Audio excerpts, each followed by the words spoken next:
नेपाली आँपको बजारीकरण र प्रवर्धनका लागि 3 दिने नेपाल म्याङ्गो फेस्ट 2025 अर्थात् आँप महोत्सव आजबाट सुरु भएको छ। Namaskar, good afternoon ladies and gentlemen, welcome to Nepal Mango Fest. Thank you so much everyone for being here. यो महोत्सवमा नेपाली आँपको स्वाद लिनका साथै खरिद समेत गर्न सकिनेछ।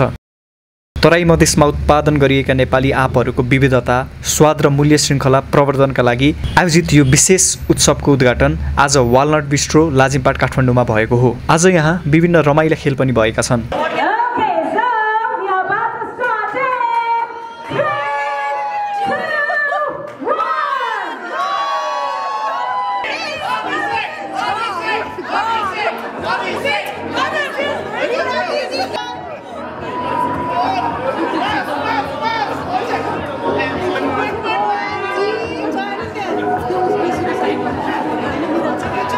यस उत्सवको आयोजना काठमाडौँ अर्गानिक, एग्री नेपाल, अर्थयर एप र युबी होल्डिङ्सको सहकार्यमा गरिएको हो। महोत्सवको मुख्य उद्देश्य नेपाली आँपको पहिचान फैल्याउने, स्थानीय कृषकहरूको मूल्य श्रृङ्खला मजबुत बनाउने र प्राकृतिक विषादीरहित उत्पादनप्रति उपभोक्ताको पहुँच बढाउने रहेको आयोजकले बताएका छन्।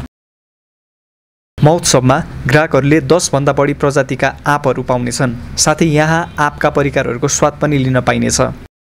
म्याङ्गो फेस्टिभल आइतबारसम्म चल्नेछ। लाजिमपाटको वालनट बिस्ट्रोको साथै स्वयम्भूको H2O क्याफे र जम्सीखेलको वाटरिङ होटलमा फेस्टिभल चल्ने आयोजकले बताएका छन्।